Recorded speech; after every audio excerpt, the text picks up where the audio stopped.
Dear students, मैं कुलदीप एक बार फिर से आप सभी लोगों का अपने यूट्यूब चैनल पर स्वागत करता हूं।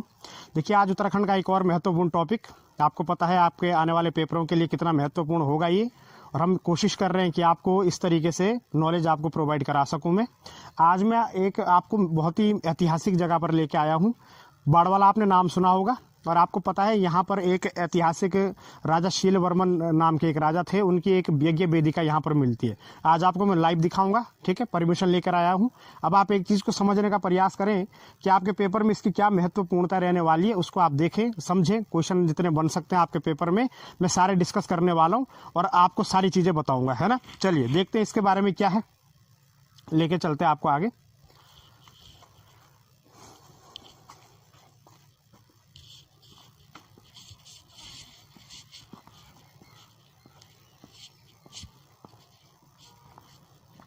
दोस्तों, एक बार फिर से आप इसको समझिए। जो राजा शील वर्मन थे उनके बारे में मैं आपको थोड़ा कुछ समझाने की कोशिश करता हूँ कि क्या क्या। मैं देखिए यहाँ पर इसके बारे में एक वो दिया गया है, इसकी जानकारी दी गई है। पुरातात्विक स्थल एवं अवशेष अश्वमेध यज्ञ नंबर 1, 2 और 3 जगत ग्राम।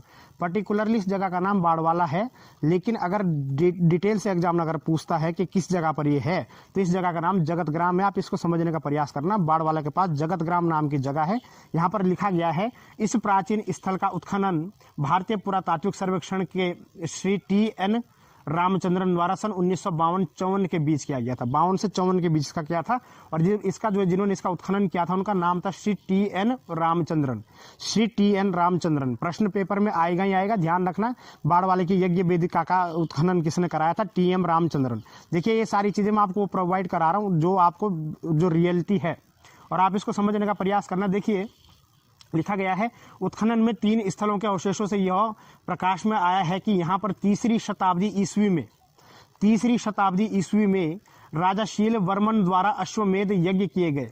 उत्खनन में ईंटों से निर्मित संरचनाओं के अवशेष प्राप्त हुए हैं, जिसे उत्खननकर्ता द्वारा सुनियोजित उड़ते हुए गरुड़ के आकार की वेदिका के रूप में चिन्हित किया गया है।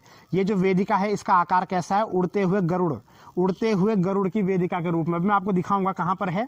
और यहाँ पर एक चीज आप और देखना, इस अभिलेख में 3री शताब्दी ईस्वी के ब्राह्मी लिपि में संस्कृत अभिलेख प्राप्त हुए हैं। संस्कृत अभिलेख है और ब्राह्मी लिपि में, ध्यान रखना। ये जो लिखे गए ये किस में है? ब्राह्मी लिपि में है, और संस्कृत लैंग्वेज का यहाँ पर यूज हुआ है।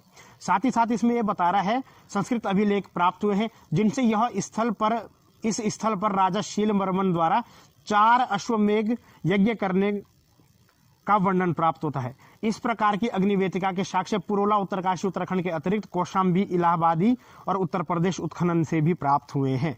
इसी प्रकार की 2-3 जगह से हमको चीजें प्रोवाइड हुई है। ऐसी पुरोला में भी मिले हैं, और आपके दूसरे आपका इलाहाबाद से भी मिले, और आपके कौशाम्बी से भी मिले, ध्यान रखना। आपको मैं बता दूं, भारतीय पुरातात्विक सर्वेक्षण विभाग के जो जनक माना जाता है, लॉर्ड कर्जन को माना जाता है, उनके द्वारा किया। और इस नाम को आप विशेषकर ध्यान रखना, उत्खनन किसने करा था? उनका नाम था TN रामचंद्रन।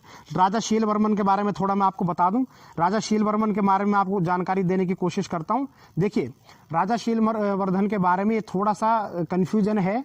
कुछ इतिहासकारों का मानना है कि राजा शील वर्मन जो थे ये आपके कुणिद वंश के थे, और कुछ का मानना है कि योधे वंश के थे। इसमें थोड़ा डिस्कशन चल रहा है इनका भी। किसका? आपका इतिहासकारों का। कुछ का मानना है कि कुणिद वंश के थे, कुछ मानते हैं कि योधे वंश के थे। तो यहाँ पर थोड़े इतिहासकारों का कंफ्यूजन है, पर आपको उससे कोई मतलब नहीं होना चाहिए। हाँ, हालांकि कुणिद वंश इसको ज्यादा माना जाता है। योधे वंश से कुछ लोगों का कहना है योधे वंश है, कुछ का मानना है कुणिद वंश। देखिए आप ध्यान, चलिए आपको मैं दिखाता हूँ कि क्या है वो।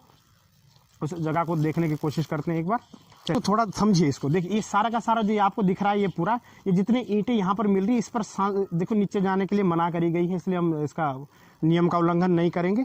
पर आप ध्यान रखना, यहाँ पर पूरा का पूरा जो ये है, ये सारे जो ईंट है, इन पर जो लिपि है ब्राह्मी और संस्कृत में है।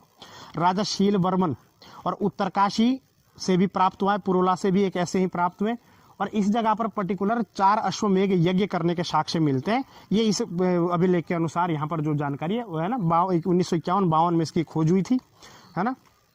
आपको मैंने सारी चीज एक बार आप इसको पूरा तरीके से देखिए। ये सारे के सारे जितनी भी ईंटें हैं ये राजा शील वर्मन से रिलेटेड है, ध्यान रखना, ठीक है। जगत ग्राम बाड़वाला के पास। चलिए एक बार मैं आपको दिखाने की कोशिश करता हूँ।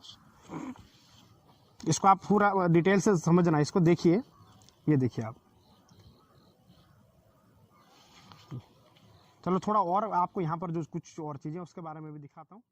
यहाँ पर भी देखो नीचे जाने के लिए मना करिए तो हमें उसके गरुड़ आकृति में इसको माना जाता है। इस सारे के सारे जितने यहाँ पर आपको ईंटें दिखाई दे रही है ये राजा आपके शील वर्मन से रिलेटेड है, ध्यान रखना। और मैं आपको बार बार बता रहा हूँ कि कन्फ्यूजन है, इतिहासकारों को भी कन्फ्यूजन है। उनका कुछ इतिहासकारों का मानना है कि ये आपके कुणिद वंश से थे और कुछ का मानना है ये आपके योधे वंश से थे, है ना। इस तरीके से ध्यान रखना, पुरातात्विक जगह है। और बाढ़ वाला शब्द का मैं आपको अर्थ बता दूं, हमारे पहाड़ी क्षेत्र में एक इसके पीछे मान्यता और भी है। कहा जाता है कि जब आपका पांडवों की लड़ाई हुई थी, जब विराट नरेश को पांडवों ने, आपको पता है राजा विराट भी हमारे जौनसार से रिलेटेड थे, श्रीनगर में उनके सुबाहु की राजधानी हुआ करती थी। फिर आपका बैराठाई नाम आपने सुना होगा। तो माना जाता है कि जब आपका ये वनवास चल रहा था पांडवों का, उस समय जब कौरव सेना ने यहाँ के जानवर जितने थे राजा विराट के, उनको जब भगा कर ले गया था अपने साथ, कौरव सैनिक जब लेकर गए थे, तो अर्जुन का युद्ध जो हुआ था इसी जगह पर हुआ था, बाढ़ वाला में। हमारे जौनसारी लैंग्वेज में, पहाड़ी लैंग्वेज में बाढ़ लगाने का मतलब रोकना होता है। तो माना जाता है कि अर्जुन ने यहाँ पर उन जानवरों के लिए बाढ़ लगा दी थी। तो बाढ़ लगाने के बाद इस जगह का नाम बाढ़ वाला पड़ गया। ये महाभारत के अकॉर्डिंग है और ये माना हमारे यहाँ पर ये सारी चीज़ें भी मानी जाती है, क्योंकि राजा विराट की राजधानी हमारे जौनसार चक्राता के पास ही है। वहाँ पर उनके भी साक्ष्य मिलते हैं, कभी जाना हुआ तो वो भी आपको दिखाया जाएगा। ये सारी चीज़ें आप देखिए, ये देखो ये अद्भुत नज़ारा है, एक ऐतिहासिक धरोहर है हमारे उत्तराखंड की और पेपर के दृष्टिकोण से बहुत ज़्यादा महत्वपूर्ण। ध्यान रखना, आप जगतग्राम नाम की ये सारी चीज़ें देखिए। आप नीचे हम इसलिए नहीं जा रहे हैं क्योंकि देखिए नियम का जो उल्लंघन है वो करना भी ठीक नहीं होता है। देखिए सारी चीज़ें समझने का प्रयास करें आप, एक बार इसको अच्छे से नज़र मारिए। बाकी मैं इसका बोर्ड आपको बाहर दिखाता हूँ। हाँ जी, ये देखिए उसका इधर सेकंड भी है, इसका एक ये दूसरे तरफ भी है, इसको भी आप देखिए।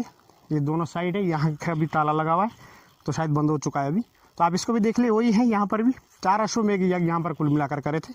जानकारी तो ये पता हो लगता है हमें। और राजा शील वर्मन की ये यज्ञ भी दिखाए, ध्यान रखिएगा, आपने किताबों में पढ़ा है और मैं उम्मीद करता हूँ आपके समझ आया होगा। मैं आपको बता चुका किसने इसके उत्खनन किया था, कब हुआ था, ठीक है, पुरातात्विक सर्वेक्षण विभाग। और यहाँ पर जब आप किसी इसका ये भी आप ध्यान रखना, यहाँ पर इस तरीके से जो है वीडियो वगैरह के लिए भी मना करते हैं, पर चलो उन्होंने इजाज़त हमें दे दी, पूछ के मैं आया हूँ यहाँ पर। तो मैं उम्मीद करता हूँ आप इस चीज़ को समझ रहे होंगे। और आगे किसी नई वीडियो में, क्योंकि ज़्यादा टाइम मैं आज ले नहीं सकता, बहुत सारी चीज़ें मैं सोच रहा था आपको इतिहास के बारे में आपके साथ इसी वीडियो में कवर कराऊँ, लेकिन फिर कभी किसी दूसरे वीडियो में। तब तक आपके आगामी पेपर के लिए बहुत सारी शुभकामनाएं और उम्मीद करता हूँ आगे भी जल्द ही कोई नया टॉपिक, ये सीरीज आपकी चलती रहेगी, है ना। लाइव आपको दिखाया जाएगा क्या है और नई नई चीज़ें आपको मैं बताऊंगा। अभी के लिए मैं माफ़ी चाहता हूं क्योंकि यहाँ पर ज़्यादा यूज़ नहीं कर सकते हम ये सारी चीज़ें। जय हिंद, जय भारत, आपको शुभकामनाएं आगे पेपर के लिए। जय हिंद।